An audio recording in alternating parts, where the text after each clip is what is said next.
കാര്യം ഉറപ്പിച്ചു പറയുന്നു, ഇവിടെ വൺമാൻ ഷോകൾ ഉണ്ടാകില്ല, അത് ഉണ്ടാകാൻ അനുവദിക്കില്ല എന്ന് ഞങ്ങൾ പറയാൻ ആഗ്രഹിക്കുകയാണ്. കറുത്ത തുണി പൊക്കിക്കാണിച്ചാൽ എന്താണ് കുഴപ്പം?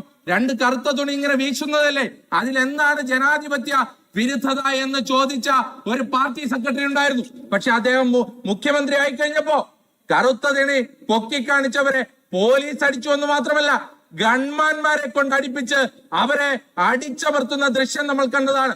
8 മിനിറ്റ് പൂർണ്ണമായും സഭയെ നിശബ്ദമാക്കിക്കൊണ്ടാണ് തന്റെ കന്നി പ്രസംഗത്തിൽ അബിൻ വർക്കി ഇന്ന് സഭ പിടിച്ചു കുലുക്കിയത്. മുൻ ആരോഗ്യമന്ത്രി വീണ ജോർജിനെ അമ്പെ പരാജയപ്പെടുത്തി ആറന്മുളയിൽ നിന്നും അബിൻ വർക്കി ഇന്ന് സഭയുടെ നടുത്തളത്തിലേക്ക് എത്തുമ്പോൾ മുൻപ് ഇതേ അബിൻ വർക്കിയെയും കൂട്ടരെയും നടു റോട്ടിൽ പോലീസിനെ വിട്ട് കൈകാര്യം ചെയ്ത മുൻ മുഖ്യമന്ത്രി കൂടിയായ പിണറായിക്ക് തല കുനിച്ചിരിക്കാൻ മാത്രമേ പറ്റിയുള്ളൂ. എവിടെ കണ്ടാലും വലിച്ചു കീറുന്ന ആ കറുത്ത തുണിയുടെ കഥയും പറഞ്ഞുകൊണ്ട് മേശയിൽ തട്ടി അബിൻ വർക്കി സഭയിൽ താണ്ഡവമാടിയ ആ രംഗങ്ങളൊന്ന് കാണാം. സർ, രാഷ്ട്രീയ വ്യവസ്ഥ എന്ന ശരീരത്തിന്റെ മരുന്നാണ് നിയമവും ക്രമവും ഒക്കെ. ആ ശരീരം എപ്പോഴൊക്കെ രോഗബാധിതമാകുന്നോ അപ്പോഴൊക്കെ മരുന്ന് നൽകണം. Doctor BR അംബേദ്കറിന്റെ വചനങ്ങളാണിത്. ആ മരുന്ന് നൽകാൻ വേണ്ടി ആരോഗ്യമുള്ള ഒരു ആറന്മുളയ്ക്കും ആരോഗ്യമുള്ള ഒരു കേരളത്തിനായി ജനങ്ങൾ തന്ന അവസരത്തിന് നന്ദി പറയുകയാണ് സർ. അതോടൊപ്പം തന്നെ ഈ മഹത്വകരമായ അഭിമാനകരമായ നിയമനിർമ്മാണ സഭയിൽ ഇങ്ങനെ ഒരു പ്രസംഗം നടത്താനും ഇങ്ങനെ ഒരു അവസരം തന്ന ജനങ്ങളോടും നന്ദി പറയുകയാണ് സർ. സർ, ഒരു പുതുയുഗ കേരളത്തിനായിട്ടാണ് ഒരു നയപ്രഖ്യാപനം ഇവിടെ നടത്തിയിരിക്കുന്നത്. നമുക്കറിയാം, ഇപ്പോ ചെറുപ്പക്കാർ ഈ സർക്കാരിനെ വിളിക്കുന്നത് പൂക്കി സർക്കാർ എന്നാണ്. അതുപോലെ തന്നെ ചെറുപ്പക്കാർ ഇപ്പോഴത്തെ മുഖ്യമന്ത്രിയെ വിളിക്കുന്നത് പൂക്കി മുഖ്യമന്ത്രി എന്നാണ്. സർ, എന്താണ് ഈ പൂക്കി എന്നതിന്റെ അർത്ഥം? സ്നേഹനിധിയായ കൂട്ടുകാരൻ എന്നാണ് ഈ പൂക്കി എന്ന പദത്തിന്റെ അർത്ഥം. സർ, എന്തുകൊണ്ടാണ് ചെറുപ്പക്കാർ ഈ സർക്കാരിനെ പൂക്കി മുഖ്യമന്ത്രി അല്ലെങ്കിൽ പൂക്കി സർക്കാർ എന്ന് വിളിക്കുന്നത്? സാർ, ഈ നയപ്രഖ്യാപനത്തിൽ തന്നെ ആ ചെറുപ്പക്കാർക്ക് ഇഷ്ടമുള്ള ഒട്ടേറെ പദ്ധതികൾ പ്രഖ്യാപിച്ചു എന്നുള്ളത് കൊണ്ടാണ് സാർ അവർ അങ്ങനെ വിളിക്കുന്നത്. ഇപ്പൊ വിദ്യാർത്ഥിനികൾക്ക് പ്രതിമാസം 1000 രൂപ കൊടുക്കുക എന്ന് പറഞ്ഞാൽ നമ്മൾ ആ വിദ്യാർത്ഥിനി സമൂഹത്തെ ചേർത്ത് പിടിക്കുക എന്നുള്ള ഒരു നയമാണ് ഈ സർക്കാരിന് എന്നുള്ളത് നമുക്ക് കാണാൻ സാധിക്കും. ചരിത്രപരമായ പ്രഖ്യാപനമായിരുന്നു ആർത്തവാവധി. നമുക്കറിയാം, ഈ നാട്ടിലെ ചെറുപ്പക്കാരും സ്ത്രീകളും വിദ്യാർത്ഥിനികളും അനുഭവിക്കുന്ന വലിയ രീതിയിലുള്ള പ്രശ്നമുണ്ട്. ആ പ്രശ്നത്തിന് വലിയ രീതിയിലുള്ള ഒരു വിപ്ലവം തീർക്കലാണ് ആർത്തവ അവധിയിലൂടെ ഈ സർക്കാർ നൽകിയത്. സാർ, മനുഷ്യച്ചങ്ങല തീർത്ത് നടത്തിയ വ്യാജ നവോത്ഥാനമല്ല ഞങ്ങളുടെ നവോത്ഥാനമെന്ന് ഈ സർക്കാർ അടിവരയിട്ടതാണ് സാർ ഇതുപോലുള്ള പ്രഖ്യാപനങ്ങൾ കൊണ്ട്.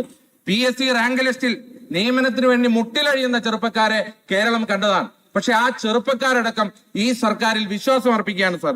യുവാക്കളാണ് രാജ്യത്തിന്റെ ഭാവി രൂപപ്പെടുത്തുന്നതെന്ന് സ്വാമി വിവേകാനന്ദൻ പറഞ്ഞിട്ടുണ്ട്.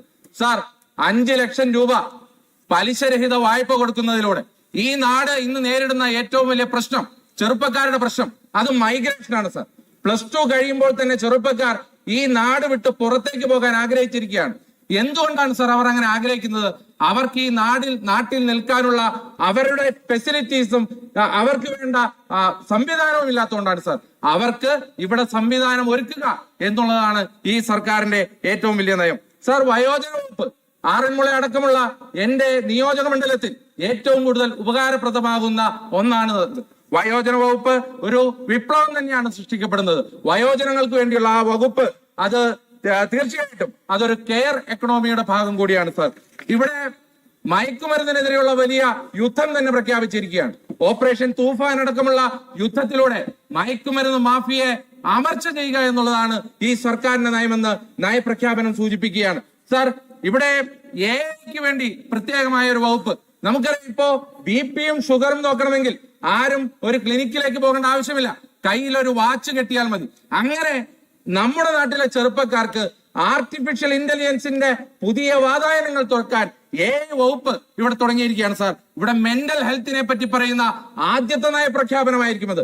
കാരണം ഏതൊരു ചെറുപ്പക്കാരനോടും അവർ ഒരു മെന്റൽ സ്ട്രെസ്സിൽ ഇരിക്കുന്നവരോട് ഇറ്റ്സ് ഓക്കെ എന്ന് അവർ ഉത്തരം പറഞ്ഞാൽ it's okay is not okay എന്ന് പറയുന്ന ഒരു സർക്കാരാണ്. അവർക്ക് വേണ്ടിയിട്ടുള്ള പദ്ധതികൾ ഇവിടെ പറയുകയാണ് സാർ. ഇവിടെ കോവർക്കിംഗ് ഹബ്ബുകൾ നമുക്കറിയാം, നമ്മുടെ നാട്ടും പ്രദേശങ്ങളിൽ ആറന്മുളയിൽ ഇരുന്നു കൊണ്ട് തന്നെ സിലിക്കൺ വാലിയെ നിയന്ത്രിക്കാൻ സാധിക്കുന്ന തരത്തിലുള്ള കോവർക്കിംഗ് ഹബ്ബുകൾ നാട്ടുംപുറങ്ങളിൽ വരാൻ പോവുകയാണ്. അത് മാത്രമല്ല, നമ്മുടെ യൂട്യൂബ് റീലുകൾ ഇടുന്ന ആളുകളോട് ഇവിടെ ഫ്രീക്കന്മാരായ ചെറുപ്പക്കാരെന്നാണ് പലരും പറയാനുള്ളത്. പക്ഷേ വിദേശ നാണ്യങ്ങൾ കൊണ്ടുവരുന്ന ആളുകളാണ് അവരെന്നുള്ളത് കൊണ്ട് അവരെയും ചേർത്ത് പിടിക്കാൻ ആഗ്രഹിക്കുക. അതുകൊണ്ട് ഇതുപോലുള്ള ചെറുപ്പക്കാർക്ക് വേണ്ടിയുള്ള പദ്ധതികൾ ആവിഷ്കരിച്ചതുകൊണ്ടാണ് ഈ മുഖ്യമന്ത്രിയെ പൂക്കി മുഖ്യമന്ത്രി എന്നും ഈ സർക്കാരിനെ പൂക്കി സർക്കാർ എന്നും വിളിക്കാനുള്ള കാരണം. Sir, power is a means of people's liberation, but if it comes to means of exploitation then it must be changed. എന്തുകൊണ്ടാണ് സർക്കാർ താഴെ വീഴുന്നത് എന്നുള്ളതിന്റെ ഉത്തരമാണ് ഈ വചനങ്ങൾ. കാരണം അധികാരം ജനങ്ങൾക്ക് വേണ്ടിയിട്ടുള്ളതാണ്. പക്ഷേ അധികാരം ചൂഷണം ചെയ്യാൻ ഉപയോഗിച്ചാൽ അധികാരം തന്ന ജനങ്ങൾ തന്നെ അത് തൂത്തെറിയുമെന്നുള്ളതിന്റെ ഉത്തരമാണ്. എന്തുകൊണ്ട് LDF തോറ്റു എന്നുള്ളത് അതിന്റെ ഉത്തരമാണ്. സാർ ഓർക്കുന്നില്ലേ, അവകാശ സമര പോരാട്ടങ്ങളെ ഈ നാടിന്റെ തെരുവീതികളിൽ ധിക്കാരമെന്നും അഹങ്കാരമെന്നും പറഞ്ഞും അടിച്ചമർത്തപ്പെട്ട ഒരു ആഭ്യന്തര വകുപ്പിന്റെ കാലഘട്ടം ഞങ്ങൾ ഓർക്കുകയാണ്. സാർ ഞാനടക്കമുള്ള UDYF-ന്റെ UDSF-ന്റെ നേതാക്കന്മാരുണ്ട്. ഞങ്ങളുടെ പേരുകൾ ഈ നിയമസഭയുടെ ഉള്ളിൽ പറഞ്ഞിട്ടുണ്ട്. പക്ഷെ അതൊന്നും ഞങ്ങൾ അംഗങ്ങളായിട്ടല്ല സാർ.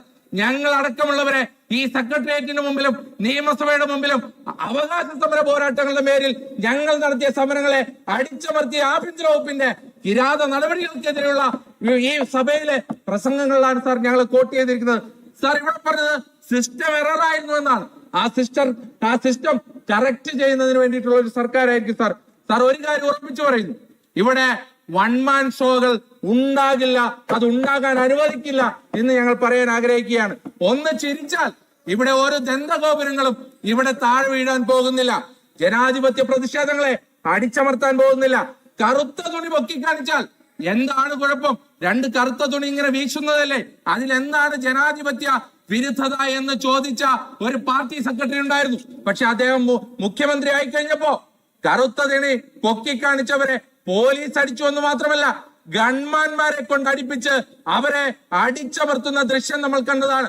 ആ അടിച്ചമർത്തിയവരെ രക്ഷാപ്രവർത്തനം എന്ന ഓമന പേരിട്ട് വിളിച്ചത് നമ്മൾ കണ്ടതാണ്. പക്ഷെ സാർ ഞങ്ങൾ പറയുന്നു, രക്ഷാപ്രവർത്തനം എന്ന് നിങ്ങൾ ഓമന പേരിട്ട് വിളിച്ച അതേ രക്ഷാപ്രവർത്തനത്തിന്റെ ഇര AD തോമസ് ഈ 16ാം നിയമസഭയിലുണ്ട് സാർ. നിങ്ങൾക്ക് പറയാൻ ആ 16ാം നിയമസഭയിലുണ്ട്. അന്ന് തല്ലിയ ഗൺമാന്മാർ അവർ ഈ സർക്കാർ വന്നതിന് ശേഷം ഒളിവിലാണ് സാർ. അവരെ കാണാൻ സാർ.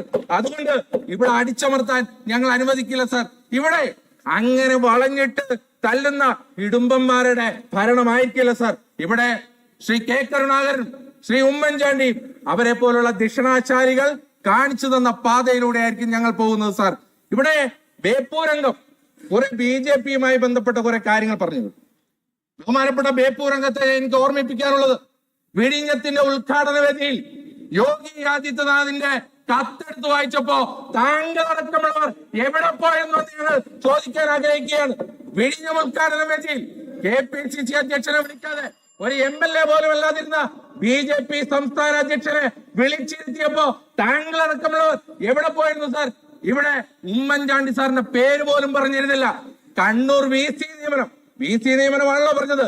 ആദ്യം ഒരു നിയമനം നടത്തിയാലോ കണ്ണൂരിലെ ആ കണ്ണൂരിലെ VC നിയമനം നടത്തിയപ്പോ നിങ്ങൾ എവിടെയായിരുന്നു സാർ? കണ്ണൂർ വിമാനത്താവളം ആ ഉദ്ഘാടനത്തിന് അമിത്ഷായെ വിളിച്ചു വരുത്തി BJP-യുടെ ദേശീയ പ്രസിഡന്റിനെ വിളിച്ചു വരുത്തിയപ്പോ താങ്കൾ എവിടെയായിരുന്നു?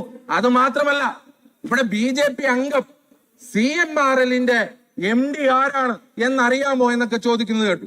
ബഹുമാനപ്പെട്ട BJP അംഗം CMRL-ന്റെ MD-യുടെ അനിയന്റെ പേരെന്താണ്? അനിയന്റെ പേര് അജിത്ത് കർത്ത എന്നാണ്. അജിത്ത് കർത്ത ആരാണ്? അജിത്ത് കർത്ത RSS-ന്റെ വ്യാപാരി സംഘത്തിന്റെ ചെയർമാനാണ്. ആ അജിത്ത് കർത്തയെ RSS-ന്റെ കാര്യാലയത്തിൽ മാരാർജി ഭവനിൽ ഒളിപ്പിച്ചു വെച്ചിട്ടാണ് താങ്കളടക്കമുള്ളവർ CMRL-ന്റെ പേര് പറയുന്നത്. അത് മാത്രമല്ല, CMRL-ന്റെ അളിയൻ ഇവിടെ ഉണ്ടല്ലോ, അളിയനും അച്ചമ്പിയും ചേർന്ന കച്ചവടമൊക്കെ പൊട്ടിക്കും എന്ന് പറയാൻ ഞങ്ങൾ ആഗ്രഹിക്കുക. നിങ്ങൾ തമ്മിലുള്ള അന്തർധാര കേരളമാണ്. അതുകൊണ്ട് തന്നെ സാർ, ഞാൻ അവസാനിപ്പിക്കുകയാണ് സാർ. ഞാൻ ഈ നന്ദി പ്രമേയത്തെ അനുകൂലിക്കുകയാണ്. ഇവിടെ അധികാരത്തെ വിചാരണ ചെയ്യാനും അമിതാധികാരത്തെ പരാജയപ്പെടുത്താനും ജനങ്ങൾക്ക് സാധിക്കും എന്നുള്ളതിന്റെ ഉത്തരമാണ് സാർ ഞാൻ MLA ആയിട്ട് ഇന്ന് ഇവിടെ നിൽക്കുന്നത്. അതുകൊണ്ട് തന്നെ 6 കണ്ണാടിയോളം തെളിച്ചവും തിളക്കവുമുള്ള ആ രാഷ്ട്രീയ ബോധ്യത്തെ ഹൃദയം കൊണ്ട് അഭിവാദ്യം ചെയ്തുകൊണ്ട് ഇവിടെ എനിക്ക് അവസരം നൽകിയ 6 നന്ദി പറഞ്ഞുകൊണ്ട് എനിക്ക് ഈ നന്ദി പ്രമേയത്തെ ഞാൻ അനുകൂലിക്കുന്നു സാർ.